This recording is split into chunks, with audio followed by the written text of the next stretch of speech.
My name is Gordan Grguric. I was born in Croatia, but I live in New Jersey. I teach at a college in New Jersey, and in my spare time, I work with Legos. This building was built over 3.5 years. It contains 165,000 pieces, and it is a replica of a post office building in the city of Osijek in Croatia. The real building was built about 100 years ago. It opened in 1912, and it was a post office building as well as a communication center. Namely, it had a telephone exchange and a telegraph exchange. It's built in the Art Nouveau style of the time. It was part of Austria-Hungary then. And in a sense, if you look at the side walls, they are relatively plain for that time. Namely, some of the art historians are calling them the proto-modern sides. But the roof is really the most developed part of the building, with the gables and the flying buttresses and dormers. One interesting thing is that the separation between the last floor, the 4th floor, and the roof is really only on the outside. Inside the building, this whole area is 1 story, and it is as high as it is because the old-fashioned telephone exchange equipment was so large that it had to fit into this high space. And one reason for the dormers is to provide more lighting for this equipment. So what made you want to build this building? What is the special significance to you? Really, in one sense, to be able to get some of the curved parts of it, curves around the windows, on the roof here, or really on the gables, and I wanted to be able to get these curves by using the curved bricks as opposed to have the jagged edges. So I wanted to show it so it doesn't look like it's made of Legos. It looks, in a sense, real. And that defined the scale. So to be able to get these round edges around the windows, that made the scale be 1:24. And as a reference, a Lego minifigure scale is about 1:35. So this is significantly larger than the Lego minifig scale. And is this even bigger than like mini land scale? Not quite bigger than that, but close to its size. Mini land is about 1:20 or 1:18. Very cool, very cool. So you mentioned you kind of start with a little bit of a detail and sort of extrapolate from that. Once you sort of pick like a little bit of it to sort of render out in Lego, how do you continue your process? What is the kind of design process look like for you? I don't use any CAD programs and pretty much design using individual bricks, and really go, as old-fashioned as it may sound, from the ground up. I just do one segment, one step at a time. It's really the background or the back side of all the segments. That's where you need to have the structural strength to support them. Then the front is all the aesthetics, and then on top of both of those things come what I call the logistics, and that is to say packing, just segmenting the building right. And in this one, actually, I was lucky in the sense to have enough different sections of the walls that were natural segments. So you didn't have to subdivide it like unnaturally. Right, exactly. Yeah. So yes. And so it breaks down for transit in like panels? How does that work? It breaks down into panels, and there are about 80 large segments and some smaller ones, parts of the roof. So roughly maybe even about 100 or so pieces. It separates into all of them, and then it packs into about 20 boxes. Okay. And this allows you to transport it from New Jersey, you said, here to Chicago. Yes, it rode for 14 hours in the U-Haul van, and it came out pretty much, I would give it an A- for transport. So no major breakage? No major breakage. Awesome, awesome. And so we pointed out some wonderful details in the flying buttresses. Do you want to walk us through and maybe give us a taste of some of your favorite little bits of the build? Parts? Sure. Okay, well, let's start with the entrance.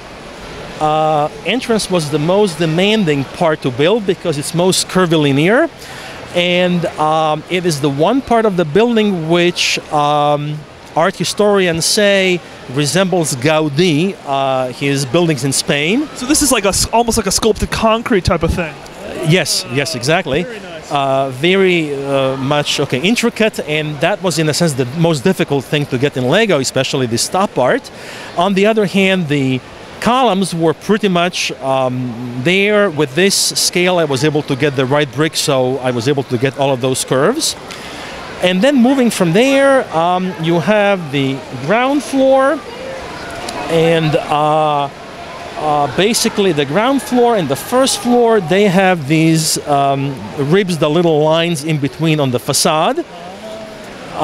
And the upper floors, the facade is completely smooth, so that's one difference. Basically, again, not too many ornaments. Some, I think they call them cassettes, these indentations underneath the windows, so they are present on all the floors. And basically, the architect had the most playful segments were left for the roof of the building. The roof has gables, and really it's the central section above the entrance which is most intricate, with the triple gables and then the towers above here, and also the rounded windows. By the way, these rounded windows were also one thing that defined the scale. I wanted to use the Lego arches, so to have the real round shapes. And what's really kind of nice in them, and that was actually one of the first things that made me think about building the building, was when you see these particular windows and then the frames of the glass behind them. I could see how that could really kind of show nicely in Lego with the tiles, with the white tiles here, and then in this, central one, the whole square. So in this scale, I was able to make all of those. Definitely, definitely. Now, this scale really sort of lends itself to, like you said, it's almost not Lego-like anymore. I was thinking earlier, are there any studs exposed on the building at all? It's pretty much studless, and that was that is just the way that I built. Although there are some exposed studs, but they are strictly on purpose, for decoration. So, for example, these ornaments above the top windows, those are studs because they were just like an architectural decoration. Right, exactly. So studs are used exclusively as a decorative element on this building. That's beautiful. So at this scale, what is the biggest drawback? Is it just the sheer number of parts that you have to use? Is that the only drawback you can think of, maybe? That is certainly one. And I like to say that the time that you, in a sense, save by having some parts which are easier to design technically, because you have more space that you can work behind the scenes, you don't have to squeeze things so much. All the time that you save by having less technically demanding or just technically challenging build is more than compensated for by the logistics of having to have more segments, having to be able to pack them right. So really you don't really save any time. You just spend more time on logistics when it's really large than on some of the techniques. But I don't mean to minimize the techniques. You still need to go through all the techniques too, because many of these changes are half studs. So even on this scale, I'm working with half plate indentations or half stud indentations. So there are still some technical challenges here as well. Now, how long did this take to build? It took about 3.5 years. And in the process of this, I was fortunate enough to kind of pay attention to some of your work on Flickr. So talk about sharing photos of like the works in progress, because it's so cool to kind of see someone working on something over a period of time and just putting pieces together, and then to see it in person, it feels like I've watched it grow somehow. Why do you share photos like that? Because I just think that's so cool. Thank you. I really appreciate that, and it is my pleasure to share pictures. I do it to show the people and my friends in my Lego club, in my lug, in Croatia, but also over the years I have gotten many followers on Flickr as well. So I have met already several people today who told me that they followed my building process, and so yes, in that sense, it is like meeting people whom you knew in some ways already. It does bring in kind of a whole other level friendship with people and just the connectivity between people. Yes. Definitely, definitely. Now you mentioned that you're from Croatia. The building's from Croatia, and I see you're wearing. This is the Croatian log, right? Yes, indeed it is. Yes, yes. Even though I live in this country, so I'm a college professor in New Jersey. I teach at Stockton University, and I teach marine science, specifically oceanography. But when I don't teach, then I play with Legos. And have been doing that for about 6 years now.